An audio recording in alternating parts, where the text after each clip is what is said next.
Welcome to Talking Heads on USA Global TV, starring the one and only wonderful Dr. JACALYN. It's a prestigious place where world-class influencers and experts meet, and where you'll find the most trusted advisors and coaches for all things in life and business. Visit usaglobaltv.com to sign up for our newsletter, get the value you need, and be first in line to learn about events and giveaways and other valuable content. Connect with us. Email Dr. JACALYN at usaglobaltv.com to talk about how you can become part of USA Global TV. That's USA Global TV, where the doctor is always in.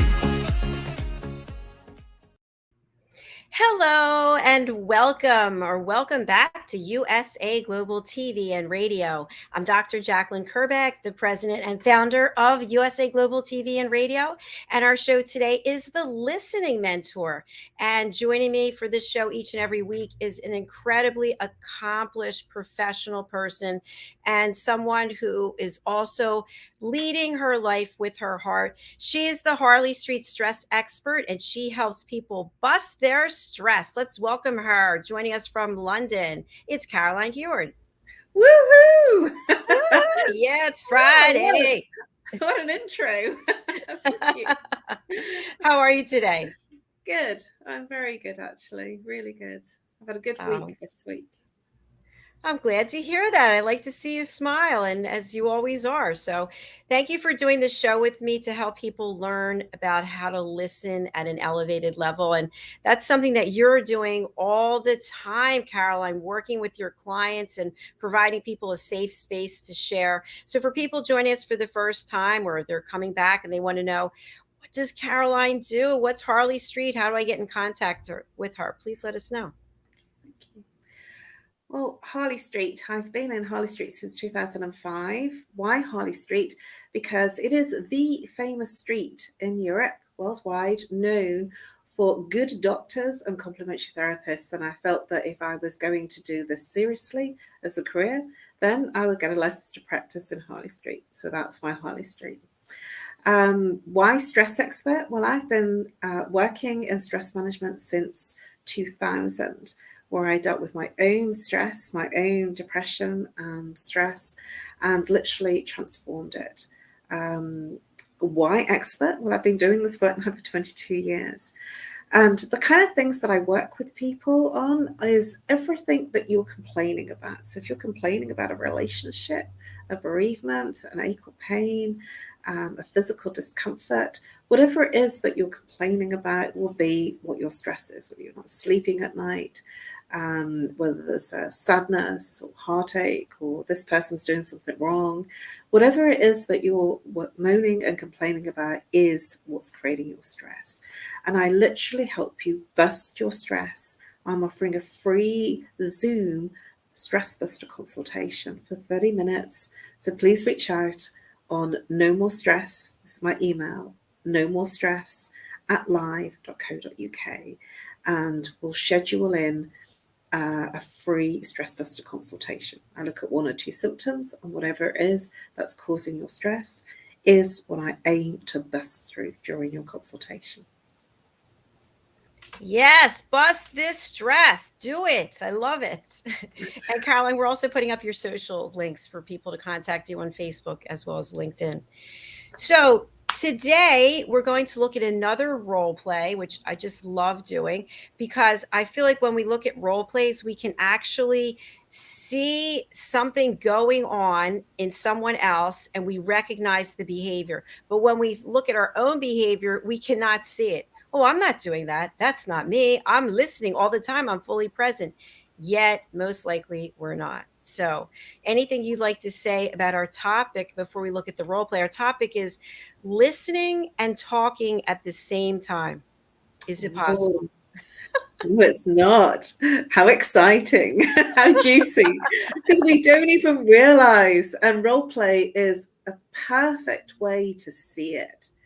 And it's always difficult, always, when you're in that situation, whatever situation it is that's causing you some problems and other people are complaining about it, you will find yourself saying, no, that's not me. I'm not doing that. Of course I am. I'm here. I'm listening to everything you're saying. And that's because we can't see it. And that's why sitcoms are really funny, because we can always see when we're in an observational place. So I'm excited to hear and watch this role play. Thank you so much. I am too. So a couple of things as we watch this role play. First of all, I think this must have been early on in the pandemic. I had very short hair, no makeup, and I look exhausted. So just take that into consideration. And doing this role play with me is a dear friend, Maria Fuentes. She's also over in London, and she is a therapist and a coach. And you can find her on Facebook. I'll put her information up. And we are referencing a book. This is the book. It has nothing to do with the book. I'm just reading from the book. So I want to give a shout out to Sacred Success by Barbara Stanny. She's written 20 plus books. She's a brilliant author. Okay, let's take a look at the role play now that I've set the stage. This again is a role play that I directed for the purposes only of education. So let's take a look at listening and speaking at the same time. Here we go. Yes, I have a challenge for you today, and I'm glad that you're going to be doing this with me, because my goal is really to help people see their own behavior and recognize when they have a pattern of behavior that doesn't work. So today, what I'd like us to focus on is whether or not it's possible to talk and listen at the same time. Oh, that sounds difficult. Let's give it a go. But Okay. that's what we do all the time, isn't it? Yes. You're talking to your husband at the same time you're listening to a telly, and you're talking to your friend at the same time you're ignoring the children, and you are going in the course and you're just watching and looking at your phone and chatting with someone by WhatsApp. So yeah, let's go for it. Let's see what happens. All right, what I'm going to do is I'm going to read from this book, Sacred Success. I actually interviewed this woman, Barbara Stanny. I'm just going to read something. And while I'm reading, I want you to talk to me. Tell me how your day has been. And then I want to find out just how much you've taken away. I'm just going to read a couple of sentences. Okay, so don't stop talking. All right. So yeah, so I got up really early this morning and decided to do all the things that I do usually when you're navigating turbulent seas. Yeah, and I went took the to help me remember this. I keep a quote from Joan the Arc near my desk. House data and saw some clients and okay. Wow, I'm like getting a headache. I just want to say thank you so much to Maria. I put her information here. Thank you to Maria. You can follow her on Facebook. She is an award-winning therapist, mindset coach, and speaker. Okay, so Caroline, what was coming up for you in your body as you were watching that? I couldn't focus on either one of you. I couldn't hear either of you. And I had to put my attention on one of you to hear something, and I was hearing garble from the other person. It was estranged because it felt very, very uncomfortable watching it, because it is a truism. This is what happens, and it made me feel kind of queasy watching it, because I was observing something that I am absolutely sure happens on a day-to-day basis in most relationships. I'm glad you shared that. And of course, we're going to look at it a second time, as we always do. But something that came up for me in actually doing the role play is, and this happens in real life, you're doing something else. It's not reading, you're looking, whatever it is, but you're trying to pretend. You're pretending that you're actually fully present, even though you don't realize that. And every once in a while, you'll look up from your phone or you'll stop reading just to see, okay, let me catch a few words so I can spit those words back to the person so they know I was listening. Oh, yes. There's a nice little classic.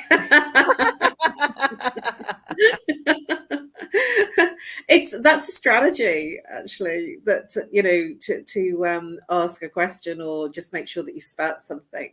It is definitely a strategy if your mind is preoccupied.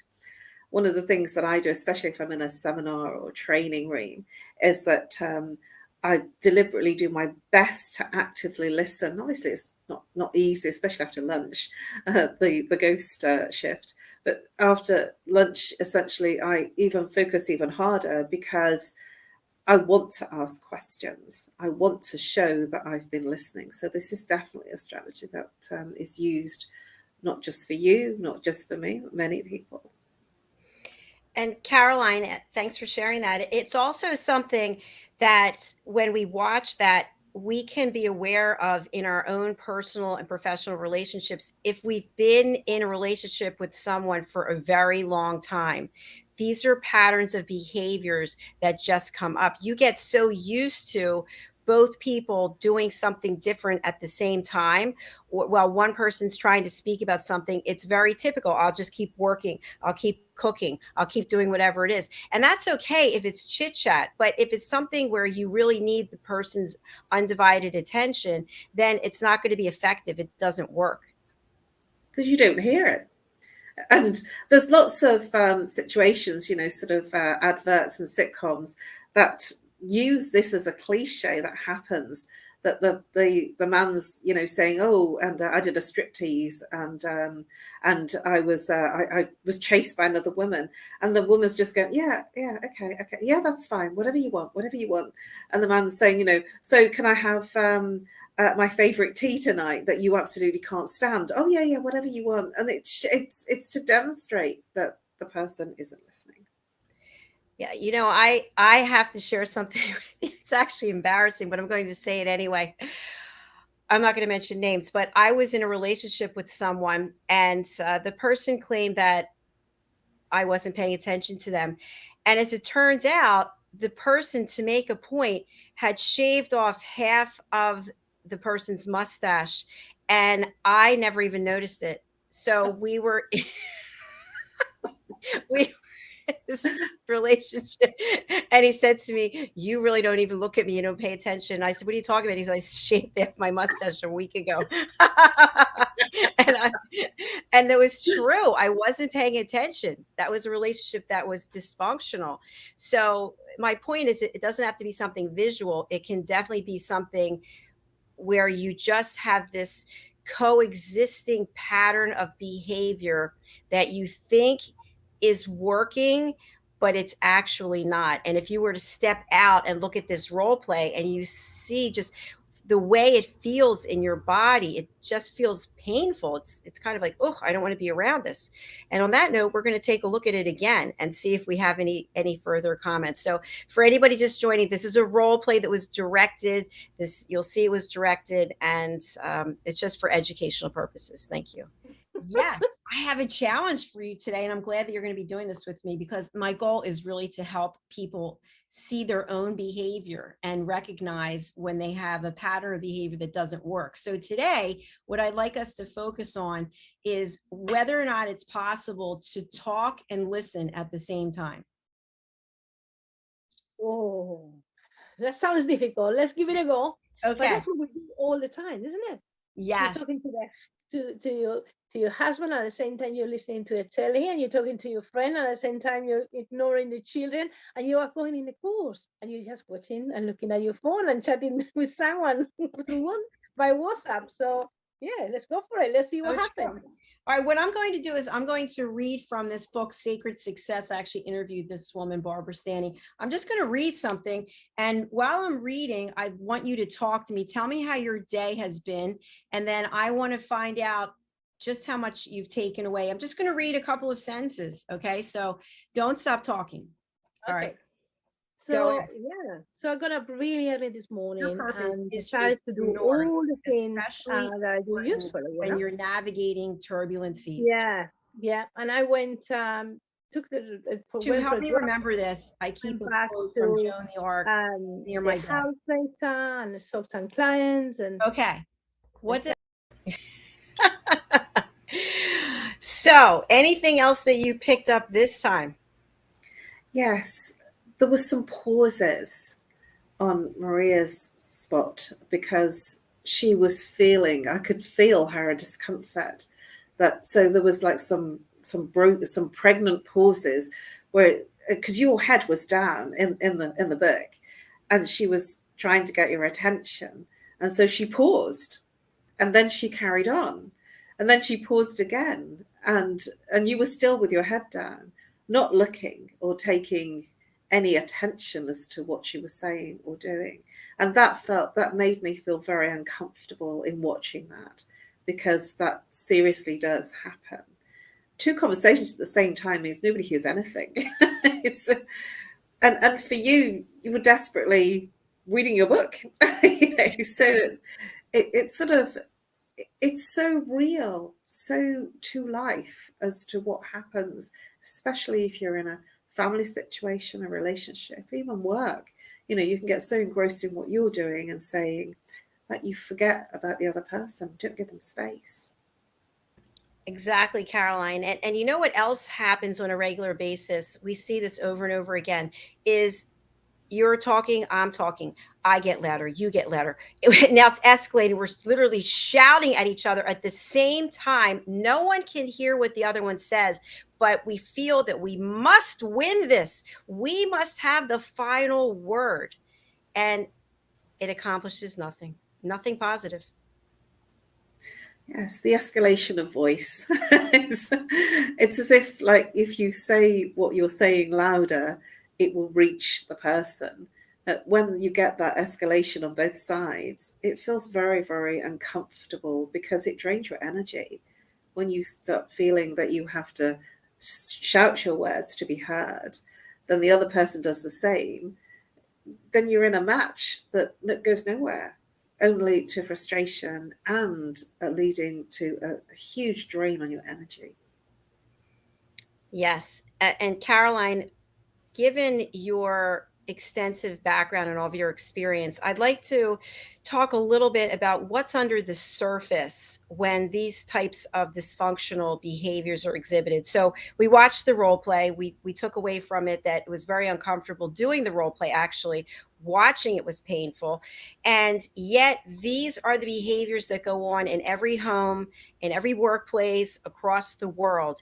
What is it that is on the foundation or below the foundation of the relationship or of the individual that causes these types of behaviors to manifest and continue? One of the things that I'd like to point out is being heard, a feeling of not being heard, being seen and being heard. And so we'll raise our voice or we'll be very focused on what we're doing because there's a clear requirement, need, desire to be seen and heard. And many of us from children have this situation where we're not taken seriously, or there's other children and we're not brought in and listened to. And so this pattern of needing to be heard comes out in all sorts of different ways. So being seen and being heard is very key for many people as children growing up that aren't. If they're in a family situation where both parents are working in corporate lives or very busy lives, or they're not at home, then the children are not seen and not heard. And so this will create a situation of wanting to be seen in all sorts of ways, or having the last word because they didn't feel they had the last word when they were growing up. Excellent points. Thank you for sharing that. I also encourage people to be comfortable in the silence, that there doesn't have to be a conversation every moment, that when you're silent and you're present, you are learning and you're letting the other person know that you're digesting and processing. Now, on the other side of silence, I'll share another fabulous relationship I was in. I was in a relationship for a very long time, and the person knew in order to really hurt me, what they would do is they would not speak to me. So they would literally walk around and just ignore me. No matter what I was saying, they were totally silent and would not address anything I said for days on end. And that also is very painful. So silence can be a tool that we can use in a productive way and also in a hurtful way. What are your thoughts on that?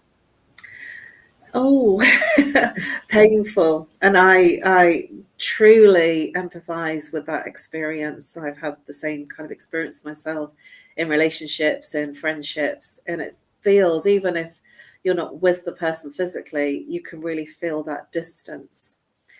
in England, I was born in Birmingham. My family life was in Birmingham, and so I'm caveat it. Oh gosh, I'm saying it this way so that you know where I'm coming from. And we would say she's been sent to Coventry, and I don't know what Coventry had to do with it, but it's a very Birmingham saying. So I'm, giving the parameters of where that phrase would come from. Being sent to Coventry essentially meant that you're not being spoken to or heard. And I remember a situation where there was a family friend that was expressing how she was sent to Coventry and nobody was speaking to her at work. And so she was going to work and she was in silence. And when the tea breaks were happening, they didn't include her. And it was very isolating. And it's actually a form of abuse. So to have that type of silence, I don't know whether there's a framework or a cliche for it in the US, but certainly where I was born in Birmingham, we used to say, I'm sure that my mum still says it, oh, she's been sent to Coventry, because it doesn't make sense to me. It was just, the place that wasn't so far away, but far away enough. Maybe that's where it came from. So is there a US equivalent that, that you're almost not being listened to, and there's a cliche or a phrase that you use to say that you're not being spoken to or heard? I'm not actually sure if there's a phrase. I just know, having personally lived it, it did feel like abuse. And I think the intention of the other party was punishment for not doing what I was supposed to be doing. And so I bring that up to our audience because I do believe, as an elevated listener, there needs to be silence so that you can let the person fully explain what it is or share what they have to share, as opposed to jumping in at the second that they stop speaking, because maybe there's something else. And I call it an epiphany. Maybe they're having an epiphany moment that when you jump in and cut them off, then they're not going to have that moment. But using silence as a tool to hurt someone, to punish someone, obviously is not a good way to treat someone. Well, in our modern day time, it's called ghosting. Have you heard that expression Yes, before? I have heard that. Where by text, message, email, or by seeing them, speaking to them. And I only heard the term, very recently, in recent months, this year, in fact. There was a few people talking and they said, oh, she's been ghosted. I said, what do you mean ghosted? That's an odd expression. And then this lady started to explain and says, oh, is that what you mean? And essentially it's just that the person just ignores you, doesn't communicate with you, and just completely shuts off any response or communication. And that in itself is an energy drain. And so the person then is put into a place almost of being the victim. And the person that's doing that is they're drawing your energy from the fact that you are experiencing that emotional drain. It's fascinating. It's called, it's an energy vampire. To go into that kind of depth of silence it's a control drama. It draws the energy from the person because they want to know, what have I done wrong? What's wrong? What do I do? Did I miss your mum's birthday? Did I miss your birthday? Is it an anniversary? Is it because you're trying to work out, well, what the hell did I do wrong? But it's their strategy. Instead of just saying, this is wrong. And at the same time, it's important, as you say, to give space for somebody to express what they need to express. Because in the silence can be actually transformation. Beautifully stated. We have a comment from one of the audience members. Thank you. We'd love hearing from you. From Tarek, silence and walking away is often a good strategy to diffuse tensions and a good de-escalation technique. Yes, absolutely. Thank you for sharing that. We appreciate you being here. Let us know where you're joining us from, please. So in the case that I mentioned about the silence, this was something that the person was purposefully doing for days on end. And I could go up and jump in front of him and just try to make him laugh, and he wouldn't laugh. It was like he wouldn't, there was no expression whatsoever. And then after doing this for a couple of days, then he would explain why he did it, to put me in my place. So what are your thoughts about what's the comment that our audience member just shared? Well, if before I do that, my response was, "Whoa, that's pretty heavy stuff." I'm punishing you, and forgive me for that's a kind of a real, whoa, who does he think he is to do that to another person? Yes, I agree. I agree. It's And quite Tarek is that's joining us from the United States, from Maine. Thank you so much, Tarek. We Yeah. appreciate it. So how would you like to address Tarek? Yes. Tarek's comment, yes. Sometimes it is easier to walk away in silence than to battle and to respond in this, I call this tennis match, where one person says one thing and then you go back and you say something else. Sometimes it's better to have your own counsel and walk in silence away from something that could explode. And we've got many instances where this is happening in our everyday lives today. We have a lot of situations that are calling us to divide on topics, politics, war, religion, what we should do next in terms of, certainly the UK have had having some crazy times right now in terms of a change of government and politician. And the US have had their own challenges with their politicians too. And sometimes it's better to stay silent, let the person say what they need to say, and let it dissolve. I absolutely agree. And it is about choosing those moments wisely and actually not creating a situation as you were in, Dr. JACALYN, where it was a form of abuse. Where you were being punished. There is a very different way to look at it. And I've certainly used the strategy of being silent and walking away to work out what was coming up for me in my own counsel, and then dealing with my own inner battle before I went in with my own views. Thank you again, Tarek, for the comment. So, Caroline, here's a question I have for you. When we decide to take a few minutes, let's say we are in a conversation that's starting to escalate and we decide we're going to walk away, my feelings are we should share with the other person what's going to happen, as opposed to just turning our back and leaving the room. I feel uncomfortable right now. I need to take a few minutes out of respect to you and myself. I'm going to walk away. I'm going to go into the other room, and I need about 15 minutes, and then I'll come back. What are your thoughts? Sometimes that's easy to do, and other times it's not.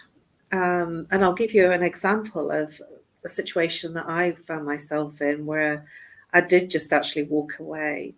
And that was, and it's quite a topical, tenuous subject. So I'm going to be very cautious in sharing this, that I don't have judgments. It was just something that was coming up for me. And that was, I was in a training arena, and there was a little bit of social time around the fire. I was training during the time in this previous last 2 years, and there were people smoking weed, and I was very, very uncomfortable. And I felt uncomfortable for two reasons. One, I'd never been around that situation before, and I didn't actually know what to do. I was very uncomfortable also because I didn't approve, and that was my own judgment. I didn't approve because I've never taken anything. And because it all seemed very normal to everybody else and they were all doing it and I wasn't, I thought, well, I'm going to look really stupid if I say something. So I literally just kept moving away and leaving the area in the end, saying, you know what, I'm going to turn in. And I didn't say anything, and it took me months to say something because I was in a training arena and the trainers were smoking weed. And that was very challenging for me because I'd never met that before. And so in circumstances like that, I had to come to my own healing journey of what was it that was offending me when everybody else was seeing that it was normal? So this is taking it right to the 11th degree and over the other side. And actually, if there's something that's coming up for you, to not make somebody wrong, because in their place, they were not doing anything wrong. They were not doing anything to hurt me. It offended me because of things that had happened and that I was responsible for in terms of my responses. And that was something that I couldn't say anything about. And I just literally made my leave saying, I'm sorry, I'm going to turn in. But at the same time, I was in a place of judgment because I had to work around what was going on for me and what came up. Caroline, thank you so much for your authenticity and just sharing that. I really appreciate it. Now let's go back to that scenario that you just described. What if you had stated the reason you were leaving? So in other words, I hope you guys are having a great time. I don't smoke pot. It's perfect that you do, but I'm going to leave now. How might that have been received? What was your concern if you had said something like that? I was worried I was going to be judged for being a silly little girl, and what's the matter with you? Like, grow up. I was worried that I was going to get this kind of a response that, what's the matter with you? Have you never seen a bit of weed? And it was sort of because it was seen to be so accepted and so common. I felt like the odd one out, if you know what I mean. And that was me. That wasn't them. That was me. And because of the work that I do, I realized that was something that was coming up in me that I had to address. And I didn't want to make them wrong. It was just wrong for me to be there. It wasn't the right environment for me to be there. And so I at the time, and it took me many months before I actually spoke up and said anything to the trainers. And it was met with unbelievable respect, because I was very genuine in my authenticity and my response. And the response that I had was not what I was expecting. They were very listening, very concerned. They were very honoring of me and my feelings and my thoughts. And essentially, they just said, that's never going to happen again. We're not going to have anybody smoking anything in the training arenas. And that was just huge for me.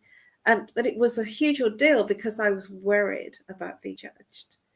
And that's important to say. And that was not going on in their world. That was going on in my world. Oh my God, they're going to think I'm a silly little girl, and it wasn't like that. That was all a scenario in my head.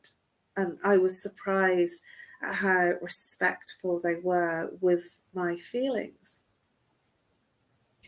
Caroline, this is such an incredible thing that you shared here, because it doesn't have to be the scenario that you had. It's any scenario where there's something going on and we feel uncomfortable. So when you look back now, based on the response that you received, how you were treated, had you said something that day, do you think you could have alleviated months of living sort of in this gray zone of not knowing what to say, how to act, if you see them again? What could have happened differently had you spoken up based on what you know now? Oh, I would not have suffered. I would not have gone through all those conversations in my head.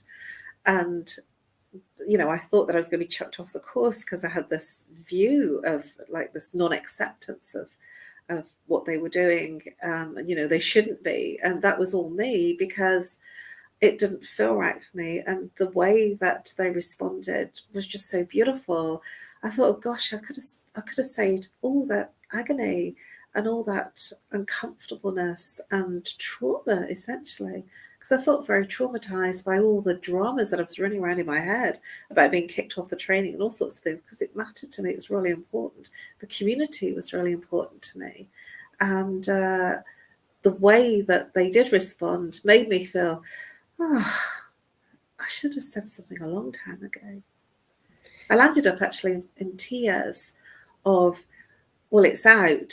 And how they've responded was just beautiful. And I felt really, really cared for, honoured.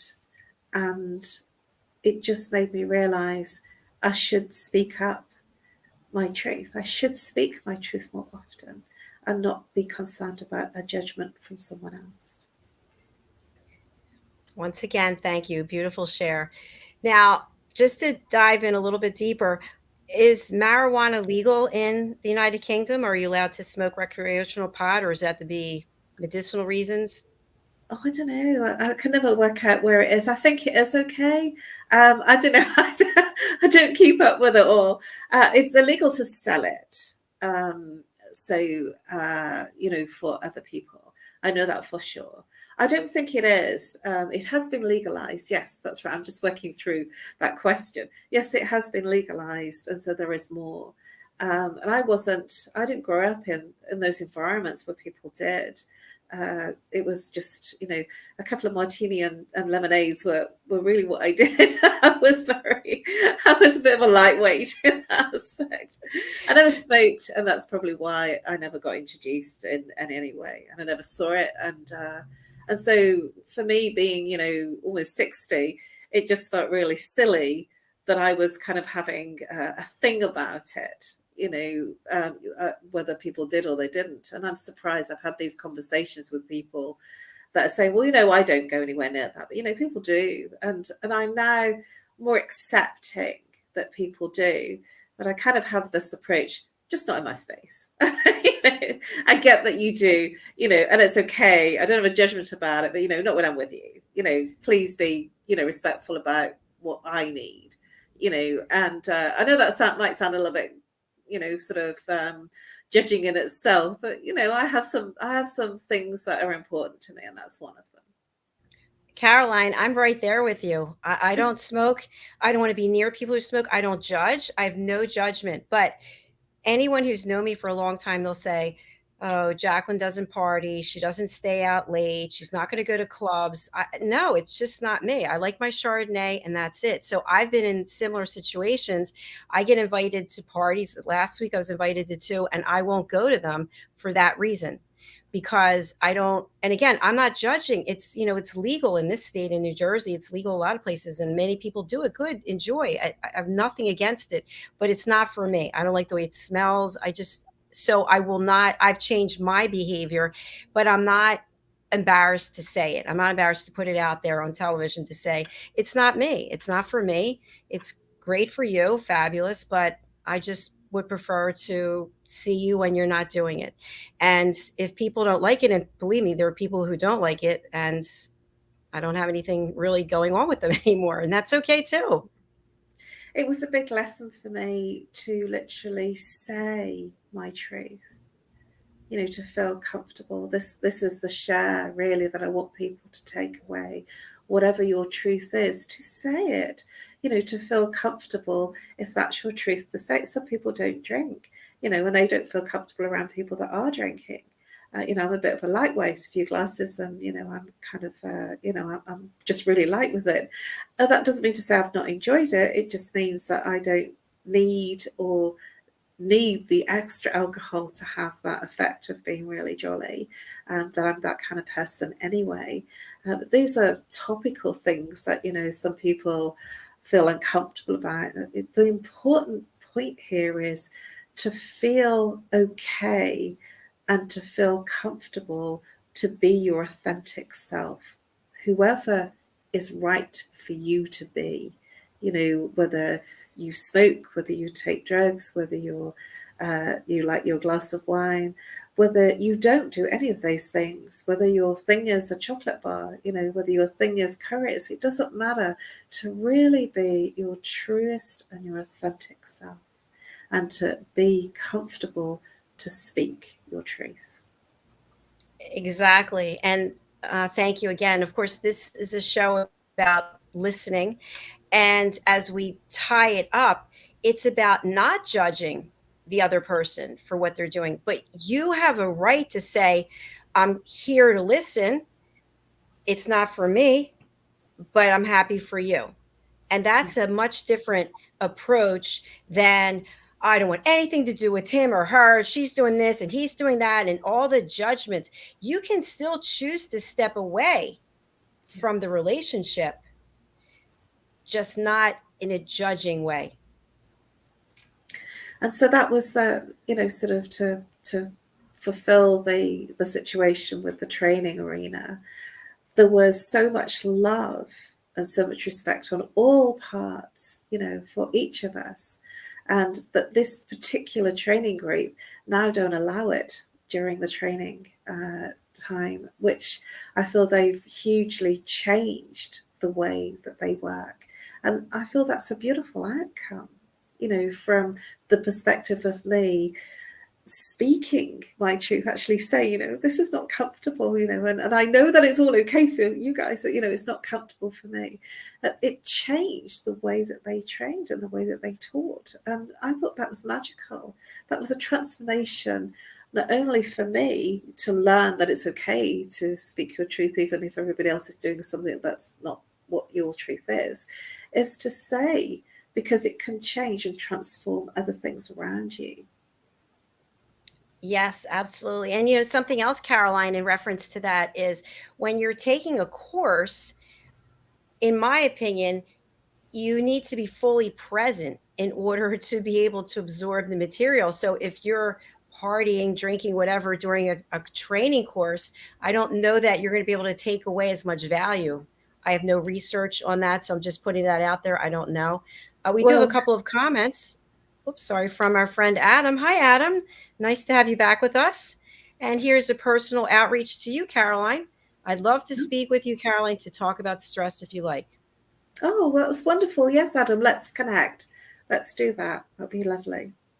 Fantastic. And I'll put up your information. Oh, your information's there. Let me give the other banner. So if you're not connected yet, Adam, please do reach out. I'm sorry, Caroline, you were going to say something before I put up Adam's comments. I forgot. About training and being fully present yes, for your training. Yes, of course. Thank you. My training environments have always been very pure, very clear. So it was quite a shock to me after the length of time I've been in training to experience something like that. But I had gone into a training arena that was very different from my normal training environments. And that was their norm. And so from my perspective, yes, you're absolutely right. I did have those views. I was very straight-laced about my views on how training should be conducted. And I did feel that I stepped into a real judging place, but it seemed to be normal, which is why I questioned why I was responding the way that I was, and was I right, was I wrong, and how can I handle this? And I did go into quite a tug of war internally about it. But, there are many trainings that are done with medicinal plants that seem to be quite accepted. I've never gone down that route. And so you're absolutely right. I do totally agree with you, Dr. JACALYN, in terms of it's right to be present. But there are times, certainly in some trainings, that are using medicinal plants, that you're not supposed to be fully corpus mentis. And perhaps some of those trainings aren't for me. As we come to the end, thank you. But I want to just make an analogy. So you were at this training and people were smoking, and that smoke was permeating through the air and was impacting you. And through nothing that you did, you now are being impacted. And why I bring this up is, how many times have we seen, even reality TV, real life, somebody in the public domain with another person, and now they're having an argument? They're yelling at each other with no regard for how it's impacting other people. And I am just asking people to be fully present. Is what you're doing, is your behavior just impacting you and the other person, or is it impacting people you don't even know? And I'll give another example.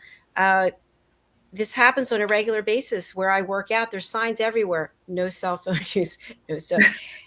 And people, it's like it doesn't apply to them. Yesterday, 2 different guys were both on their phone conducting business conversations.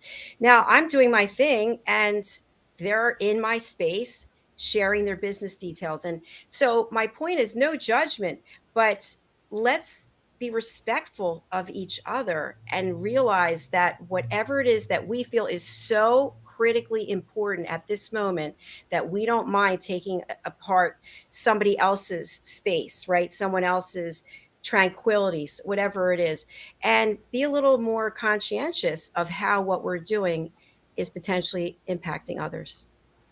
That's beautifully put. Beautifully put. I couldn't say any more than that, because we forget in our time of much media, much social media, we seem to be glued to our phones, and we forget that our voices are raised. We're having this like big conversation, and the rest of the train or the bus or the tube doesn't want to hear it. I had an experience yesterday that I actually had to do this to the person because her voice was really loud, and then she sat next to me, so that was my lesson, not to say anything. So I walked away in the end. But, these things happen because we forget where we are and who is surrounding with us, and we forget who we're being because we've got engrossed in the social media, the phone, whatever it is that we're engrossed in, and we forget the environment that we're in. Yes, absolutely.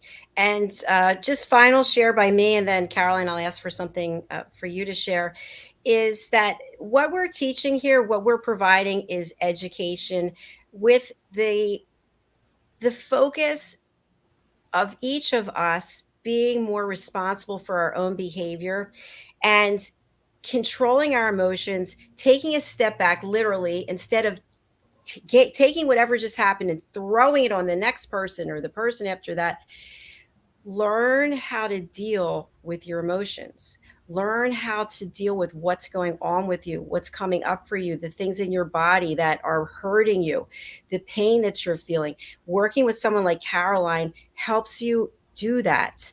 And by getting control of yourself, I promise you are going to be in a better space. You're going to have better relationships. Caroline, tell people how they can reach out to you and who you'd like to contact you.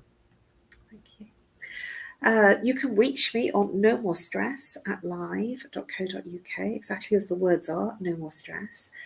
Reach out and we'll connect and schedule a time that works for you and for me, in terms of I offer a free 30-minute stress buster consultation.